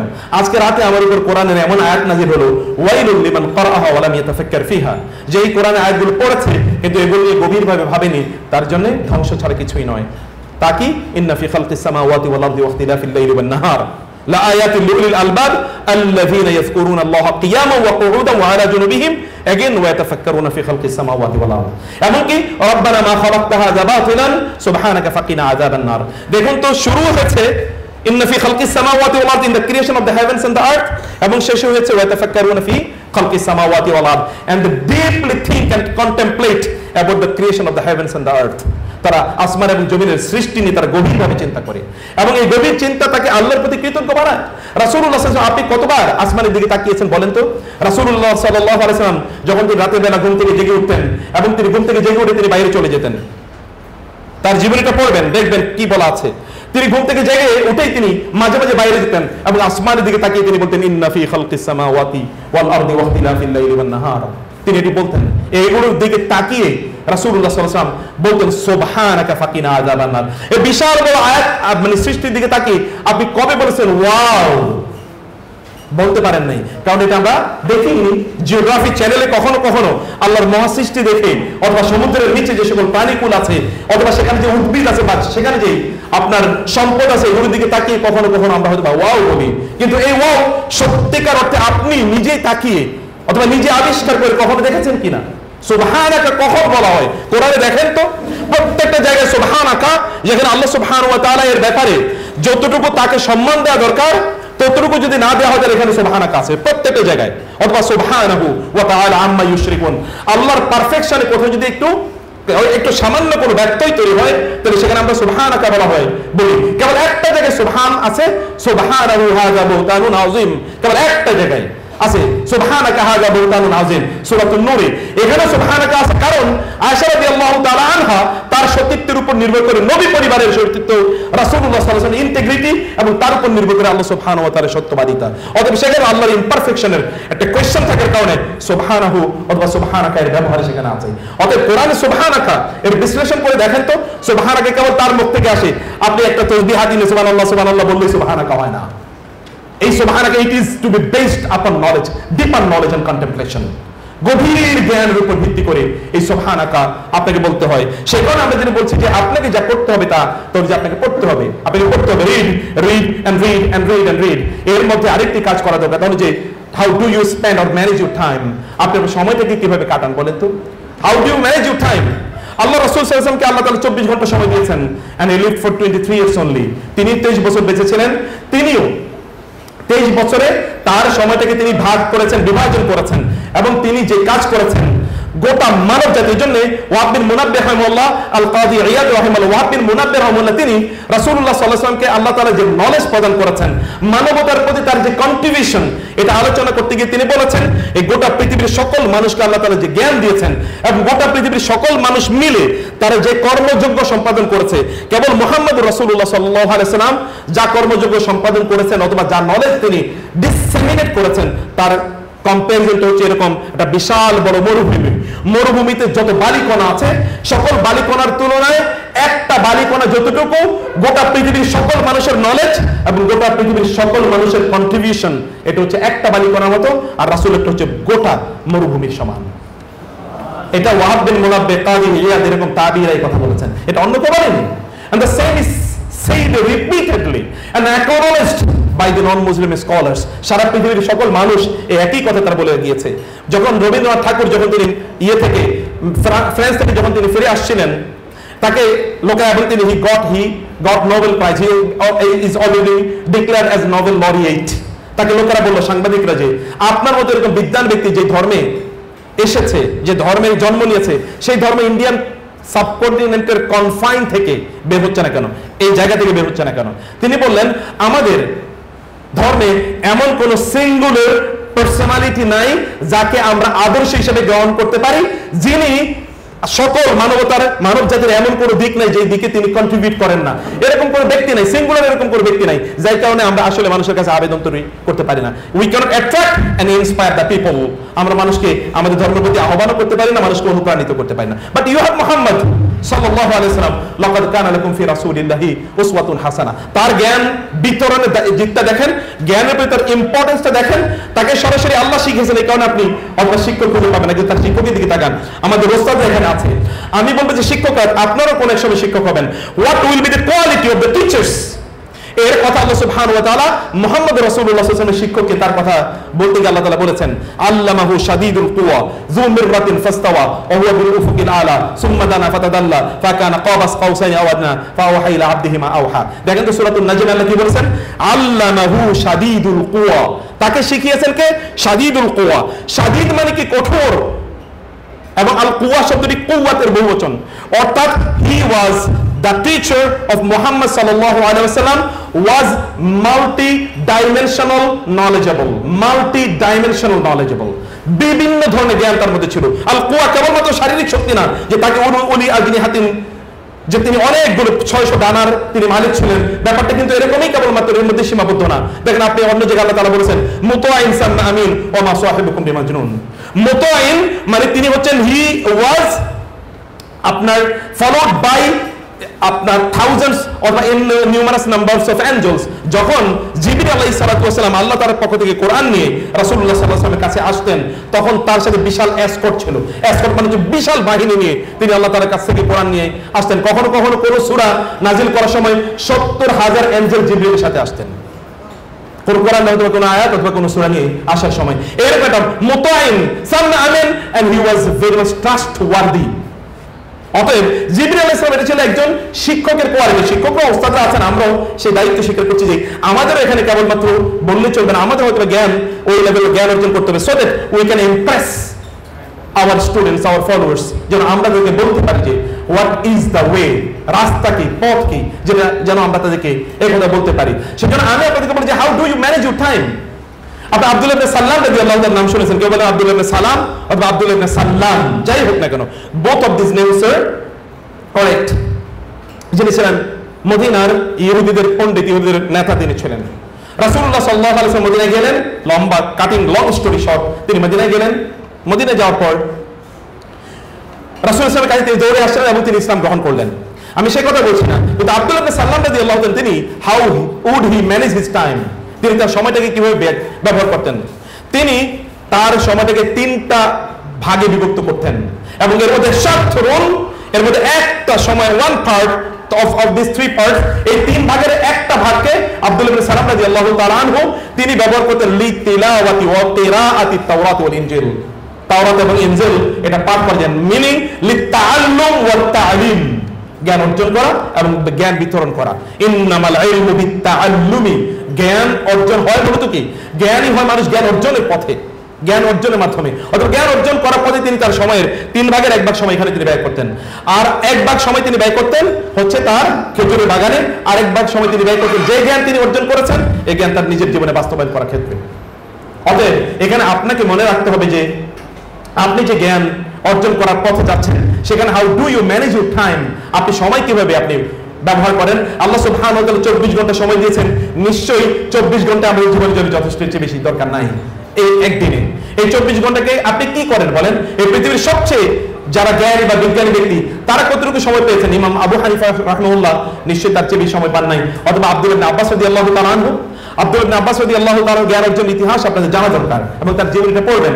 আপনি একটা বই পড়বেন, তা হচ্ছে সুওয়ারুল হায়াতিস সাহাবা, আরবিতে বইটা পড়বেন। অ্যামেজিং বুক ইন অ্যারাবিক, আব্দুর রহমান রাফাত পাশা, সুওয়ারুম মিন হায়াতিস সাহাবা অথবা সুওয়ারুম মিন হায়াতিত তাবিঈন এবং সুওয়ারুম মিন হায়াতিস সাহাবিয়াত, তিনটি বই আছে তার। এর মধ্যে তিনি আব্দুল্লাহ ইবনে আব্বাস রাদিয়াল্লাহু তাআলার গল্প তিনি উল্লেখ করেছেন। আব্দুল্লাহ ইবনে আব্বাস রাদিয়াল্লাহু তাআলা আনহু, তিনি তো ইয়াং যখন দা প্রফেট সাল্লাল্লাহু আলাইহি ওয়াসাল্লাম ডাইড, রাসূল সাল্লাল্লাহু আলাইহি ওয়াসাল্লামের ইন্তেকালের পর তিনি সাহাবায়ে কেরামদের মধ্যে যারা এখন অবশিষ্ট ছিলেন তাদের কাছে তিনি যেতেন। এবং কখন যেতেন? তিনি সেখানে যেতেন সকালে অথবা দুপুরে অথবা বিকালে, কখনো কখনো দুপুরে তিনি গিয়ে সেখানে বসে থাকতেন, তারা একটু কাইলুলা নিচ্ছেন, অথবা সকালবেলা সেখানে গিয়ে বসে থাকতেন, তারা নামাজ পড়ে হয়তো বাসায় গিয়েছেন, এখন তারা তাদের পরিবারের সময় দিচ্ছেন। এই সময় তিনি ওইখানে গিয়ে তার চাদরটা বিছিয়ে তিনি এখানে বসে থাকতেন, বাতাস এর মাধ্যমে ধুলোবালি এসে তার মুখে পড়তো, তারপর তিনি এখান থেকে সরতেন না। সেখান থেকে হযরত উবাই রাদিয়াল্লাহু তাআলা আনহু অথবা অন্যরা কেউ, উবাই বিন কাব অথবা অন্যরা কেউ সেখান থেকে বের হয়ে বলতেন, ইয়া ইবনে আম্মা রাসূলিল্লাহ, ইয়া ইবনে আম্মি রাসূলিল্লাহ, রাসূলের চাচাতো ভাই আপনি এখানে? বলে হ্যাঁ। বলে কেন? আপনি আমাকে খবর দিলে তো আমি যেতাম। বলে না, ইন্নাল ইলমা লা ইউতা ওয়ালা ইয়াতি, ইন্নাল ইলমা ইউতা ওয়ালা ইয়াতি, জ্ঞানের কাছে যেতে হয়, জ্ঞান আসে না। You will have to go to the knowledge or go to the man of knowledge. তারা আপনার কাছে আসবে, ব্যাপারটা এরকম না। আমি আপনার কাছে এই জন্য এসেছি। কি জন্য এসেছেন? আমার একটা হাদিস জানতে হবে। যেমনি জাবের ইবনে আব্দুল্লাহ রাদিয়াল্লাহু তাআলা আনহু মিশরে গিয়েছেন একটা হাদিস জানার জন্য। ইট ওয়াজ ট্রাভেল অফ 6 মান্থস। তিনি সেখানে গিয়েছেন একটা মাত্র হাদিস জানার জন্য। অতএব তিনি সেখানে গিয়েছেন, তার কাছ থেকে তিনি হাদিস শুনলেন অথবা কোনো একটা নলেজ, জ্ঞান অর্জন করলেন। জ্ঞানীদেরকে তিনি এভাবে, এবং এখানে যায়েদ ইবনে সাবিত রাদিয়াল্লাহু তাআলা আনহুকে তিনি রাস্তায় দেখলেন। যায়েদ ইবনে সাবিতের তিনি তার ঘোড়ার অথবা উটের লাগামটা ধরে তিনি হেঁটে নিয়ে যাচ্ছেন। জানবেন, ইয়া ইবনে আম্মি রাসূলিল্লাহ, আপনি কি করছেন? আল্লাহ রাসূল এর পরিবারকে সম্মান করা আমাদের দায়িত্ব। তিনি তাড়াতাড়ি সেখান থেকে নেমে তার হাতে চুম্বন দিয়ে বলতেন যে আপনি বলেন কি করছেন। তিনি অথবা তার কপালে হাতের চুম্বন দিয়ে বলতেন যে আমাদেরকে আল্লাহ রাসূল সাল্লাল্লাহু আলাইহি ওয়াসাল্লাম বলেছেন জ্ঞানীদেরকে এভাবে সম্মান করতে, অথবা আমি সম্মান করলাম, আপনার কাছ থেকে আমি এটা জানতে চাই। এভাবে তিনি জ্ঞান অর্জন করলেন। এমন একটা সময় আসলো যে সেই সময়ের সকল নলেজের ভান্ডার হচ্ছে কার কাছে? আব্দুল্লাহ ইবনে আব্বাসের কাছে। শুধু তাই না, এই জন্য তৎকালীন যারা বিখ্যাত মুসলিম স্কলার যেমন আনাস বিন মালিক রাদিয়াল্লাহু তাআলা আনহু, তিনি বলছেন যে ইবনে আব্বাসের অবস্থাটা এরকম গিয়ে দাঁড়ালো যে ইবনে আব্বাস যখন কথা বলেন তখন তার চেয়ে নলেজেবল আর কাউকে আমরা দেখি না। যখন তিনি ইবাদতে দাঁড়ান তখন তার চেয়ে ভালো আবেদ আমি কাউকে দেখি না। এবং ইবনে আব্বাসের কাছে, তার বাসার কাছে অথবা হাজার খানেক লোক লাইন দিয়ে থাকতো প্রতিদিন। এবং এমন একটা অবস্থা দাঁড়ালো যে তিনি এখন দিনগুলো আলাদা করে ফেললেন। প্রথমে তিনি আলাদা আলাদা লোক ঢোকাতেন যে কারা কোরআন সম্পর্কে জানতে চায়, কোরআনের তাজবিদ সম্পর্কে জানতে চায়, তাদেরকে এখন আসতে দাও। ঘর ভর্তি হয়ে যেত, তাদেরকে তিনি সকল প্রশ্নের উত্তর দিয়ে বলতেন যাও। এবার কারা তাফসীর সম্পর্কে জানতে চায় তাদেরকে আনো। এবার কারা আরবের তৎকালীন জাহেলি যুগের কবিতা আলাইকুম বিআশআরিল আরাবিয়্যা আল জাহিলিয়্যা, আরব জাহেলি যুগের কবিতাগুলো তোমাদের জানা দরকার। ফাইন্না ফিহা দীনুকুম, কারণ এর মধ্যে তোমাদের দ্বীন আছে, তোমাদের ধর্মের কথা এখানে বলা আছে। ওমর রাদিয়াল্লাহু তাআলা বলতেন। অতএব তিনি এবার কারা আরবের কবিতা সম্পর্কে জানতে চাও আসো, তাদেরকে আনা হতো। আচ্ছা ঠিক আছে, এবার কে হাদিস সম্পর্কে জানতে চাও, কে ফিকহ সম্পর্কে জানতে চাও, কে সিরাত সম্পর্কে জানতে চাও, কে তারিখ সম্পর্কে জানতে চাও, কে মিরাস সম্পর্কে জানতে চাও, কি সম্পর্কে জানতে চাও, বিভিন্ন গ্রুপ, এই গ্রুপের লোকেরা এসে এবার তাদের কথা বলে তারপরে চলে যেত। এরপরে দেখা গেল এভাবে তিনি আর সময় দিতে পারছেন না, কারণ লোক সংখ্যা বেড়ে গেছে। এবার তিনি বললেন আর একদিন হচ্ছে সপ্তাহে 7 দিন, একদিন হচ্ছে তাফসীরের জন্য, তাফসীর যারা জানতে চায় তারা কেবল এই দিন আসতে পারবে, অন্যদিন তারা আসতে পারবে না। And then was very much young when the prophet died. রাসূল সাল্লাল্লাহু যখন মারা যান তখন তিনি একেবারেই ছোট, আর যখন তিনি বুড়ো হয়ে গিয়েছেন তখন তাকে বলতো ফাতাল কুহুল, সকল বৃদ্ধদের, মানে তিনি নিজেও কে বৃদ্ধ, কিন্তু আসলে কি তিনি বৃদ্ধ না। যেটা কবি নজরুল বলেছে, বয়সকে কখনো, যৌবনকে কখনো বয়সের ফ্রেমে বেঁধে রাখা যায় না। বহু বৃদ্ধ লোক আছে তারা যুবকদের চেয়ে অনেক যুবক, আবার বহু যুবক আছে যারা বৃদ্ধের চেয়ে বেশি বৃদ্ধ।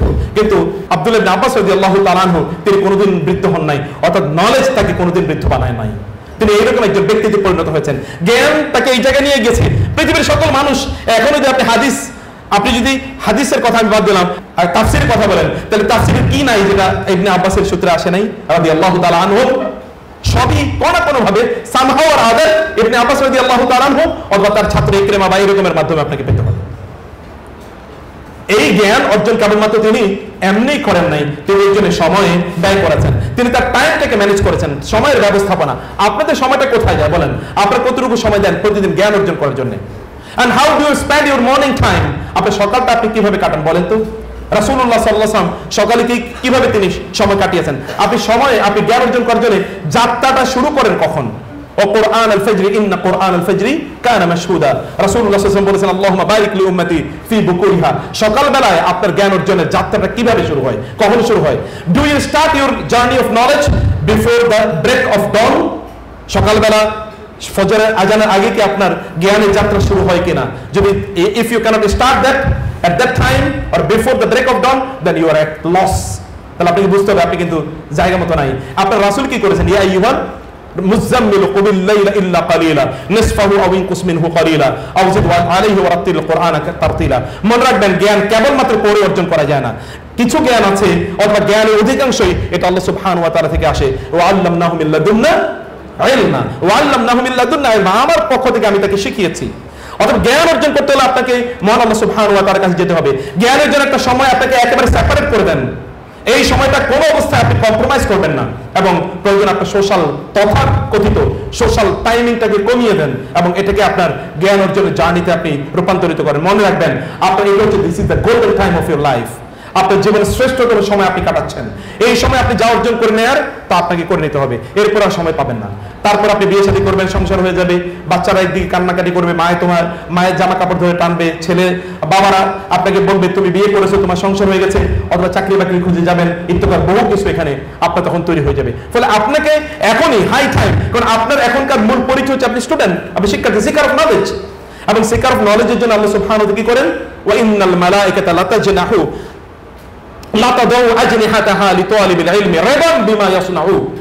যে একজন নাল যিনি জ্ঞান অর্জনের পথে যিনি চলেন, ফেরেশতারা তাদের ডানাগুলো বিছিয়ে দেয়। রেদম বিমা ইয়াসনাউ, এই ব্যক্তি যা করছে তার প্রতি সন্তুষ্ট হয়ে ফেরেশতারা ডানা বিছিয়ে দেয়। এখন আপনি মর্যাদার সর্বোচ্চ শিখরে বসবাস করছেন, অবস্থান করছেন, এবং আল্লাহ সুবহানাহু ওয়া তাআলা এর পথে আপনি আছেন। কারণ মান সালাকা তারিকান ইয়ালতামিসু ফিহি ইলমান সাহহালাল্লাহু লাহু তারিকান ইলা জান্নাহ, আপনি জান্নাতের পথে আছেন।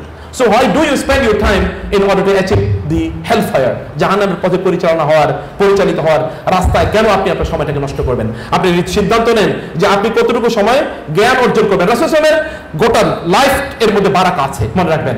তার প্রত্যেকটা টাইম ব্যবস্থাপনার মধ্যে বারাকা আছে। তিনি কিভাবে তার সময় কাটিয়েছেন এবং এত কাজ তিনি কিভাবে করলেন? সবই কি মিরাকল, মুজিজা নাকি?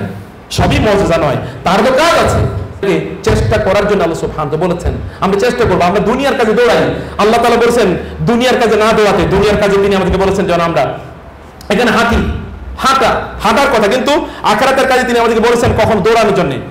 ইযা নুদিয়া লিস-সালাতি মিন ইয়াউমিল জুমআহ ফাসআউ ইলা যিকরিল্লাহি ওয়া যারুল বাই'। কিন্তু অন্য জায়গায় তিনি বলেছেন ওয়ামশু ফি মানাকিবিহা ওয়া কুলু মির রিজকি ওয়ামশু মাশিয়ুন। উলামায়ে কেরাম আপনাদের উস্তাদরা আছেন এখানে, জিজ্ঞেস করুন মাশিয়ুন মানে কি? মাশিয়ুন মানে হচ্ছে হাঁটা, কিন্তু তিনি যখন বলেছেন ওয়াসফাসাউ তখন তিনি বলেছেন দৌড়াও, আবার তিনি বলেছেন ওয়াসারিউ, আবার তিনি বলেছেন সাবিকু, আবার তিনি বলেছেন ফাফিরু। এগুলো সব যখন আল্লাহর ইস্যু আসে তখন আমাদেরকে দৌড়ানোর কথা বলা হচ্ছে। কখনো কখনো লিভিং এভরিথিং বিহাইন্ড আপনাকে দৌড়াতে হয়। ফাফিরু ইলাল্লাহ মানে কি? মানে সব কিছু ফেলে তারপর আপনাকে দৌড়ানো। যেমন ভাবে যুদ্ধের ময়দানে যদি আপনি দেখেন যে you are going to be lost in the battlefield in order to save your life and the lifes of your co soldiers, আপনি যুদ্ধের ময়দানে যা আছে সেগুলো ফালে আপনি তারপরে পালান। এটা হচ্ছে ফাফিরু ইলাল্লাহ। এরকম ফেরার আল্লাহর দিকে দৌড়াতে হয়। আমরা এখন দৌড়াচ্ছি দুনিয়ার দিকে, একবারে উল্টা। আল্লাহ বলেছেন দুনিয়ার দিকে হাঁটো, কারণ তোমার জন্য যা পাওয়ার তা নির্ধারিত। এটা তুমি কোনোটা you will never miss it, তুমি কখনোই এটা মিস করবে না। কিন্তু তার জন্য আপনি দৌড়াচ্ছেন, কিন্তু যেই দিকে আপনি দৌড়ানো করেন সেদিকে আপনি দৌড়াচ্ছেন না। অর্থাৎ নলেজ, জ্ঞান অর্জন করার জন্য আপনাকে দৌড়াতে হবে। আমাদের মুসলিম স্কলারদের যদি আপনি তাকান, মুসলিম স্কলাররা কেবল দৌড়িয়েছে জ্ঞান অর্জন করার জন্য। আপনি যদি তৎকালীন বাগদাদ অথবা যদি আপনি বসরা, কুফা, খোরাসান, অথবা যদি দামেস্কাস অথবা কায়রো, এই যে মক্কা এবং মদিনা, এই সিটিগুলো নলেজ এর পৃথিবীর শ্রেষ্ঠতম এই যে সিটিগুলোর দিকে যদি তাকান, তাহলে দেখতেন যে একটা লোক দৌড়াচ্ছে। এই কে দৌড়াচ্ছে? কে দৌড়াচ্ছে? এটা হচ্ছে দা স্টুডেন্ট অফ হাদিস, এই জন্য দৌড়াচ্ছে। কারণ ও জানে এখানে ইমাম বুখারীর দাস শেষ হয়েছে, ওইখানে নিশ্চয়ই শেখের দাস শুরু হয়ে গেছে, অতএব এখানে একটা হাদিস তিনি মিস করতে চান না। এটা শেষ করে ওখানে দৌড়িয়েছেন, ওইখান থেকে ওখানে দৌড়িয়েছেন, ওইখান থেকে ওইখানে দৌড়িয়েছেন, ওইখান থেকে ওইখানে দৌড়িয়েছেন। কেবল রাস্তায় যদি কেউ দৌড়ায় তাহলে তার আইডেন্টিটি দুইটা, হয় ও পাগল দৌড়াচ্ছে, অথবা সে কি সিকার অফ নলেজ, অথবা সে জ্ঞান অর্জন করার জন্য দৌড়াচ্ছে। এখন আমরা দৌড়াচ্ছি কি নিয়ে? রাস্তাঘাটে সকালবেলা বিশাল বড় জ্যাম পড়ে যায়। এটা কেবলমাত্র কারা? অফিস আদালতে যাবে, ব্যবসা বাণিজ্য করবে, এই উদ্দেশ্যে সব জ্যাম পড়ে যাচ্ছে। জ্ঞান অর্জনের জন্য দৌড়, এটা আমরা করি না, কিন্তু আমাদের সালাফরা করেছেন। এবং এই কারণে পৃথিবীতে এইজ অফ নলেজ, আমরা যদি বলি জ্ঞানের যে একটা রাজ্য, জ্ঞানের রাজ্য কেবলমাত্র মুসলমানরা তৈরি করেছে, বা জ্ঞানের একটি সভ্যতা মুসলমানরা তৈরি করেছে।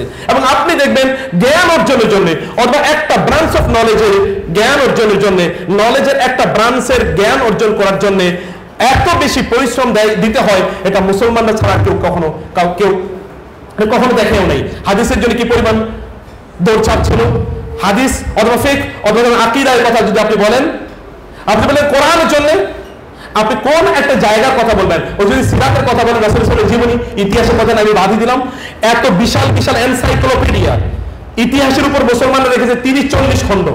কোথাও কোথাও যেমন তাবারি, ইমাম তাবারি যখন বলে কিছু কিছু মানে তারিখের নাকি 200 খণ্ড ছিল, এবং ওগুলো সব পাওয়া যাচ্ছে না।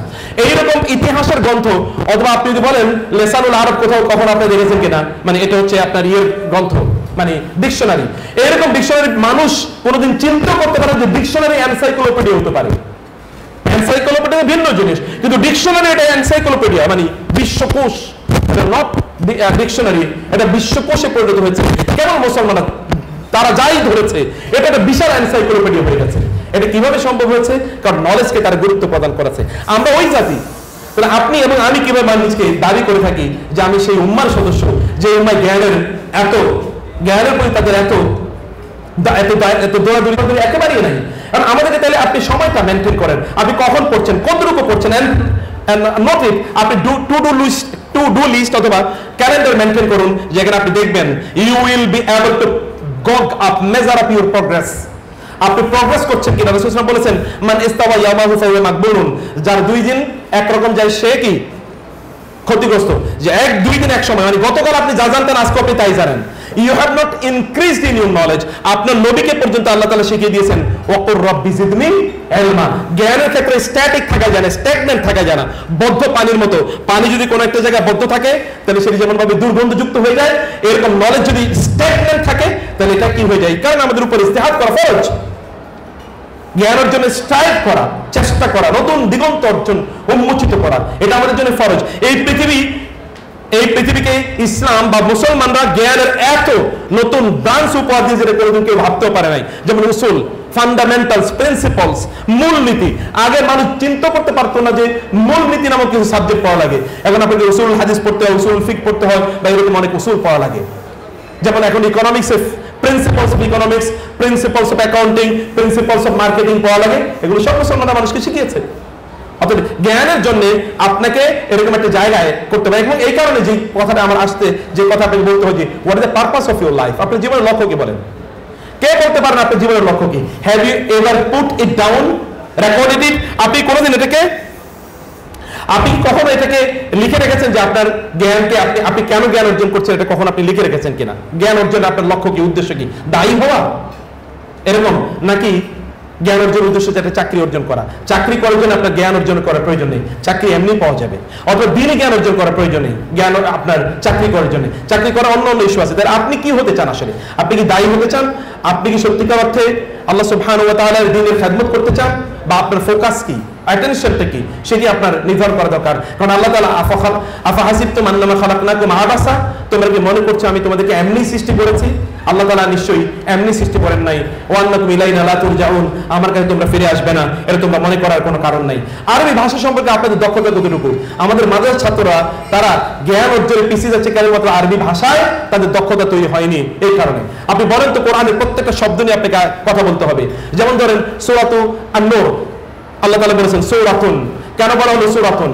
কোরআনে তো কোথাও আগে আল্লাহ তাআলা বলেন নাই সূরা নাযিল করেছে, এখানে কেন বললেন সূরাতুন? আনজালনাহা কেন বললেন আনজালনাহা? কেন তিনি বললেন না নাযালনাহা? সূরাতুন শব্দটাকে কেন নাকেরা রাখা হলো? কেন এটাকে মারিফা করা হলো না? সূরা শব্দটাকে আগে আনা হলো কেন? এটা কি আল্লাহ তাআলা বলতে পারতেন না কদ আনজালনা সূরাতান, আমরা একটা সূরা নাযিল করেছি? আনজালনা কেন বলা হলো? পরবর্তীতে আবার দবিন আনা হলো কেন? এবং ওয়াফারাদনাহা, ফারাদা মানে কি? এই ফরজ কি, এইখানে আসলে কি ফরজ করা হয়েছে? আবার কেন আনজালনা ফিহা, এবং এখানে আবার কি আয়াতিন বাইয়িনাতিন? বাইয়িনাত মানে কি? আয়াত মানে কি? বাইয়িনাত প্রত্যেকটা শব্দ নিয়ে একবার চিন্তা করে দেখেন তো, আপনার একটা শব্দের মধ্যে তো আপনাকে হয়তো কয়েক ঘন্টা ডুবে থাকতে হবে। এরপর আল্লাহ সুবহানাহু বললেন আয-যানিয়াতু ওয়াজ-যানি ফাজলিদু কুল্লা ওয়াহিদিন মিনহুমা মিআতা জালদা। কেন আল্লাহ তাআলা আগে বলেন আয-যানিয়াতু? আগে তিনি কেন বলেন আয-যানি? শব্দটা কেন আগে আনা হলো? শব্দটা কেন পরে নেওয়া হলো? আর তাকদীম ও তাখির কোরআনে এটা খুবই গুরুত্বপূর্ণ। আপনারা বালাগা ভাষায় নিশ্চয়ই এগুলো পড়বেন। এটা গুরুত্বপূর্ণ। কেন আগে আনা হলো, কেন পরে নিয়ে আসা হলো? আল্লাহ সুবহানাহু ওয়া তাআলা হুইমসিক্যালি, যে মানুষের মতো করে তিনি বলেন নাই যে আমি এটা পরে আনলাম অথবা আমি এটা আগে আনলাম এই কারণে। অতএব এই সকল জিনিসগুলো আপনাকে জ্ঞানের এইগুলো জানা দরকার। এই জন্য রাসূলুল্লাহ সাল্লাল্লাহু আলাইহি ওয়াসাল্লাম তিনি ছিলেন আফসাহুল আরব, আরবদের মধ্যে তিনি সবচেয়ে ভাষার ক্ষেত্রে তিনি ছিলেন অতুলনীয়। ওমর রাদিয়াল্লাহু তাআলা বলেছেন, তোমরা আরবি ভাষা শেখো, কারণ তোমাদের দিন এটা হচ্ছে আরবি ভাষায়। আপনি যদি কোরআন এবং হাদিস বুঝতে চান তাহলে আপনাকে আরবি ভাষা বুঝতে হবে, গভীর জ্ঞান অর্জন করতে হবে। ইমাম শাফিঈ রাহমাতুল্লাহ তিনি মানুষকে পড়াতেন মূলত হাদিস, কিন্তু তার আগে তিনি আরবি ভাষা শেখাতেন। তাকে বলা হলো যে আপনি তো মানুষকে হাদিস পড়াচ্ছেন, তাহলে আপনি আরবি ভাষা পড়াচ্ছেন কেন আগে? তিনি বললেন, আরবি ভাষা যদি আমি তাদেরকে না পড়াই তাহলে তারা হাদিস বলতে গিয়ে তারা ভুল করে ফেলবে। ইবনে তাইমিয়া রাহমাতুল্লাহ বলেছেন, তাআল্লুমুল লুগাতিল আরাবিয়্যাতি হাতমুন ওয়াজিবুন, জ্ঞান অর্জন করার জন্য আরবি ভাষা জ্ঞান অর্জন করা হচ্ছে ফরজ প্রত্যেকের জন্য। এবং তিনি বলেছেন সমাজে কুফর, শিরক এবং বেদাত এগুলো কেবলমাত্র চলছে আরবি ভাষার জ্ঞান এর অভাবে। বাংলাদেশে দেখবেন আপনি একদল লোক কোরআনিস্ট নামে বা পথভ্রষ্ট ইসলাম অথবা লালনবাদী ইসলাম নতুন করে যারা দেখবেন আমাদের সমাজে ছড়িয়ে দিতে চায়, এদের প্রত্যেকের হচ্ছে তারা কি তার আরবি ভাষার মাধ্যমে অথবা দ্বীনের যে মৌলিক সোর্স আছে এখান থেকে তারা জ্ঞান অর্জন করে না। তারা জ্ঞান অর্জন করেছে অথবা কোথাও থেকে, পুঁথি থেকে অথবা কোনো ট্রান্সলেটেড লিটারেচার থেকে, এখান থেকে তারা জ্ঞান অর্জন করেছে। আপনাকে জ্ঞান অর্জন করার জন্য নিশ্চয়ই আপনাকে আসতে হবে আরবি ভাষার কাছে, যে আপনি আরবি ভাষা কতটুকু আপনি জানেন। এবং লাস্ট যে কথাটি আমি আপনাদেরকে বলবো তাহলে যে সুস্থ থাকতে হবে আপনাকে জ্ঞান অর্জন করার জন্য। সুস্থ থাকুন, শারীরিক ব্যায়াম করুন, কসরত করুন, দৌড়ান। আল্লাহ রাসূল সাল্লাল্লাহু আলাইহি ওয়াসাল্লাম তিনি বলেছেন, আল মুমিনুল কাওয়িয়্যু খায়রুন ওয়া আহাব্বু ইলাল্লাহ মিনাল মুমিনিদ দাঈফ।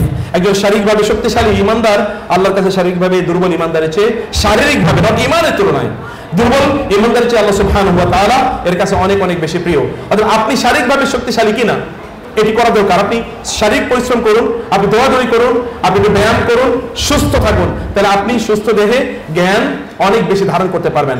আদারওয়াইজ আপনি যদি অসুস্থ থাকেন তাহলে তো আর আপনি জ্ঞান অর্জন করতেও পারবেন না, অথবা জ্ঞান অর্জন করে আপনি কোনো কাজও আপনি করতে পারবেন না।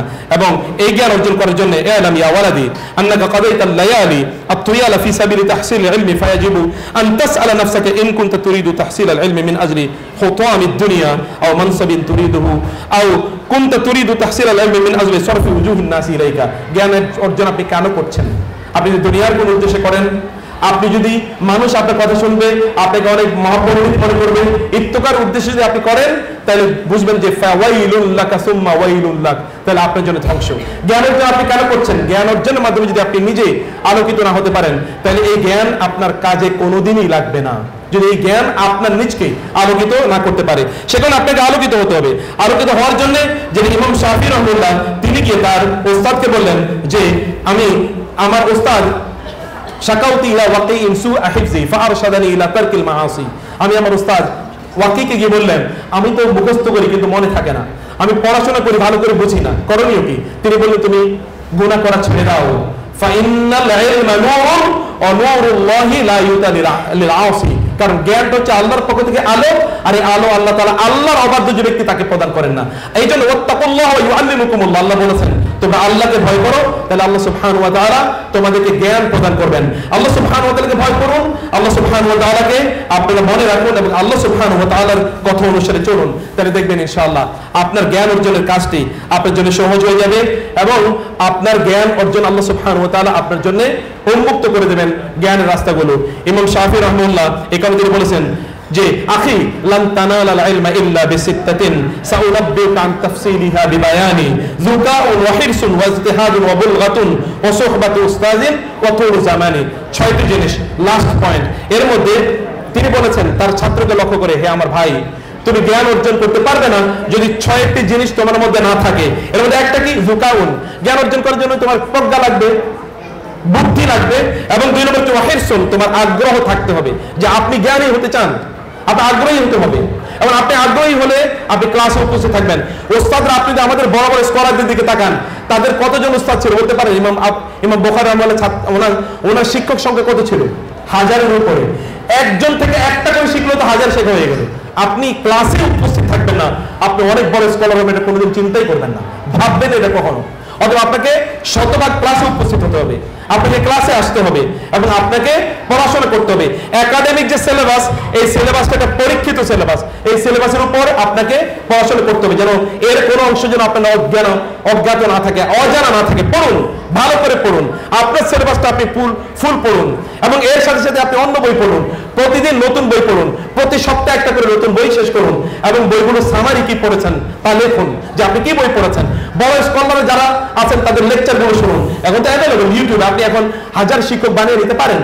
ইউটিউবে যাদেরকে আপনি ট্রাস্টওয়ার্দি মনে হয়, যাদের গভীর জ্ঞান আছে বলে মনে হয়, তাদের লেকচারগুলো শুনুন, তাদের কথাগুলো শুনুন, এবং এটি দেখবেন you will increase in your knowledge. জ্ঞান অর্জন করা, বই পড়লে আপনি হয়তো মনে করবেন যে আপনি বই পড়েছেন, কিন্তু আপনার তো অনেক কিছু মনে নাই, এটা হয়তো আপনি মনে করবেন। কিন্তু বই পড়লে আপনি যেমন খান, যখন কোনো কিছু খাওয়ার পরে যখন আপনি দেখবেন যে আপনি তো খাওয়ার পরে টয়লেটে যাচ্ছেন, সব কিন্তু চলে যাচ্ছে পেট থেকে, আপনি মনে করবেন পেটে তো কিছুই থাকে না, আসলে যা থাকার ওটা প্রোটিন আকারে থেকে যায়, এবং আপনি যে গ্রো করছেন গ্র্যাজুয়ালি, এই গ্রো করছেন খাওয়ার কারণে। ঠিক তেমনি ভাবে আপনি যদি নতুন বই পড়েন, হতে পারে যে আপনি অনেক কিছু ভুলে গিয়েছেন, কিন্তু আপনার অগোচরে অনেক কিছু আপনার মধ্যে থেকে যাবে, এবং সেটা আপনার গ্রোথ, আপনার ডেভেলপমেন্ট করবে। আপনি কতটা বই পড়েছেন এই বছরে, অথবা নতুন কয়টা বই কিনেছেন আপনি এই বছরে, বলুন, জ্ঞান অর্জন করার জন্য, নলেজেবল হওয়ার জন্য, স্কলার হওয়ার জন্য। আমাদের মহান উস্তাদরা দেখবেন, ইবনে তাইমিয়া রাহিমাহুল্লাহ বাবারা ওই যে মৌসুল থেকে যখন তারা চলে যাচ্ছেন দামেস্কে, তখন সবকিছু বিক্রি করে দিয়ে 8টা উট বোঝাই করে কেবল বই নিয়ে গিয়েছেন তার বাবা তার জন্য, কারণ আমার ছেলেকে আমি বড় স্কলার হিসেবে দেখতে চাই। আপনার বই, আপনার কিতাব, এগুলো বাজার থেকে দেখুন, নতুন প্রচুর পরিমাণ আছে, আগের মতো এখন এত কষ্ট নাই। আপনি চাইলে এগুলো নিয়ে আসতে পারেন। আপনার হেল্প থাকতে হবে, ইন্টারেস্ট থাকতে হবে, আপনার সামনে বড় একটা স্বপ্ন থাকতে হবে, আমি এটা হতে চাই, এবং ইস্তেহাদুন, আপনি চেষ্টা করুন। চেষ্টা ছাড়া আপনি কোনোদিনই এই কাজে আপনি সফল হতে পারবেন না। অবমগাতুন, এবং এই জায়গায় কিছু অর্থ ব্যয় করুন। মাদ্রাসার ছাত্রদের এমনি কি কারণে আমি জানি না, তার একটু মানে খরচের ক্ষেত্রে তার একটু লিটল বিট মানে নাই, আমি সেটা নাই বললাম, এটা থেকে আপনার নিজকে বের করে নিয়ে আসতে হবে। খরচ করুন, বই কিনে কেউ দেউলিয়া হয় না, বাংলাদেশে একটা স্লোগান বা ইত্যাদিটা আছে, আসলে আপনি দেউলিয়া হবেন না। আপনি কত টাকার বই কিনবেন, কত টাকার বই কিনবেন, আপনি পড়ুন, দেখেন না আল্লাহ সুবহানাহু ওয়া তাআলার পক্ষ থেকে আপনার জন্য এই আয়োজন হয়ে যাবে। এবং ওয়াসহবাত উস্তাদিন, একজন উস্তাদের সাথে লেগে থাকা, যেটি মুসা আলাইহিস সালামের গল্পে আমি বলেছিলাম, মুসা আলাইহিস সালাম যদি লেগে থাকতেন তাহলে আরো প্রচুর পরিমাণ জ্ঞান অর্জন করতে পারতেন। অতএব আপনাকে লেগে থাকা দরকার। অতুলু জামানি, 1-2 দিনে আপনি একেবারে অনেক কিছু হয়ে যাবেন তা কিন্তু না, তবে লিজার টাইমটা আপনাকে কাজে লাগানো হবে। আমি ব্যক্তিগতভাবে ইংরেজি ভাষা শিখেছি হলো 4 মাসে। যখন আমার কামেল পরীক্ষা হলো, এরপরে আমি চিন্তা হলো যে ইউনিভার্সিটির পরীক্ষা, মাস্টার্সের পরীক্ষা শুরু হয়ে যাবে, এরকম করে একটা সময় মধ্যখানে 3 বা 3.5 মাসের একটা সময় আমি পেলাম। সিদ্ধান্ত নিলাম যে এই কয়েক মাসে আমি আর ইংরেজি ভাষাটা শিখবো, এবং আলহামদুলিল্লাহ এত ভালো শিখেছিলাম যে এটা কমপক্ষে আরো 25 বছর আগের কথা বলছি, এত ভালো শিখেছি, এরপরে আর শেখা লাগে নাই, এত ভালো শিখেছি। লিজার টাইম নি'মাতানি মাকবুনুন ফীহিমা কাসীরুম মিনান নাস, আস-সিহহাতু ওয়াল ফারাগ। মানুষ দুটো নিয়ামতের ব্যাপারে উদাসীন থাকে, এর মধ্যে একটা কি আল ফারাগ, অবসর টাইম, লিজার টাইম। লিজার টাইমকে কাজে লাগান, লিজার টাইমকে কাজে লাগান, এবং নতুন জ্ঞান এর মাধ্যমে অর্জন করুন।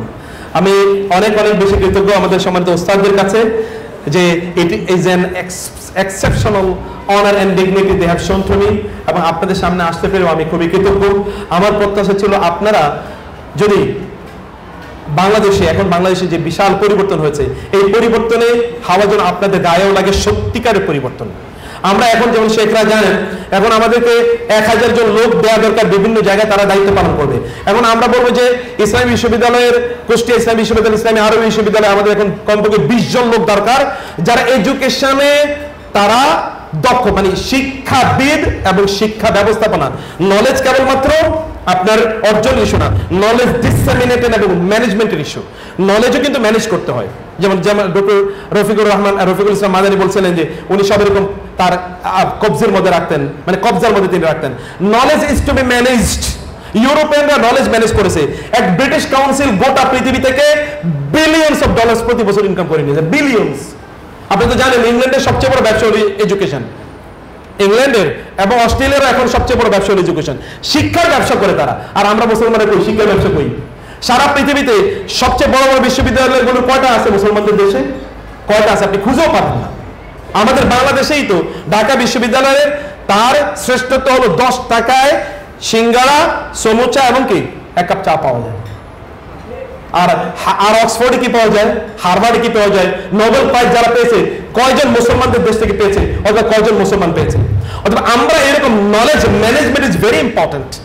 নলেজ ম্যানেজমেন্ট, এই ম্যানেজমেন্ট আমরা করতে পারি না। এই ম্যানেজমেন্ট এখন ধরুন আমাদের এরকম টিচার দরকার, আমরা টিচার খুঁজে পাচ্ছি না। যাদেরকে আমরা বলবো বাইতুল মোকাররমে খতিব দেওয়া হবে, খতিব খুঁজে পাচ্ছি না, কাকে বলা হবে? তাহলে আপনার you can fill up this gap. আপনি প্রিপারেশন যে আমি আগামী 5 বছর নিজকে প্রিপেয়ার করব, অন্য কোনো দিকে তাকাবো না, 5 বছর নিজকে প্রিপেয়ার করবেন, you will see the miracles. আপনি 5 বছর যা অর্জন করবেন এটা হতে পারে যে আপনার গোটা জীবনকে আলোকিত করে দেবে। কিন্তু ইউ নিড ডিসিশন, আপনাকে সিদ্ধান্ত নিতে হবে। সিদ্ধান্ত plan plan and plan, plan plan and plan, plan করুন প্ল্যান করুন প্ল্যান করুন। প্ল্যান ছাড়া আপনি ব্যর্থ হবেনই, আর প্ল্যান করলে আপনি ব্যর্থ হবেনই না ইনশাআল্লাহ। থ্যাংক ইউ ভেরি মাচ, জাযাকুমুল্লাহ খায়ের। আপনাদেরকে অনেক অনেক ধন্যবাদ কষ্ট করে ধৈর্য ধরে এতগুলো কথা শোনার জন্য। ইনশাআল্লাহ কোনো এক সময় যদি আপনাদেরকে দেখি যে বাংলাদেশের বড় আলেম অথবা স্কলার বুদ্ধিজীবী হিসাবে আপনার পরিচিত হয়ে উঠেছেন, আপনারা ফাংশন করছেন, সেই দিন হতে পারে যে আমাদের যে প্রত্যাশা আছে, তৃষ্ণা আছে, এটা মিটবে। সবাইকে মহান আল্লাহ সুবহানাহু ওয়া তাআলা উম্মার সম্পদে পরিণত হওয়ার তৌফিক দান করুন। আল্লাহুম্মা আমিন। হাযা সাল্লাল্লাহু সুবহানাহু ওয়া তাআলা নবিয়ানা মুহাম্মদ ওয়া আলিহি ওয়া সাহবিহি আজমাইন। সুবহানাকাল্লাহুম্মা ওয়া বিহামদিক আশহাদু আল্লা ইলাহা ইল্লা আনতা আস্তাগফিরুকা ওয়া আতুবু ইলাইক। ওয়াসসালামু আলাইকুম ওয়া রাহমাতুল্লাহি ওয়া বারাকাতুহু।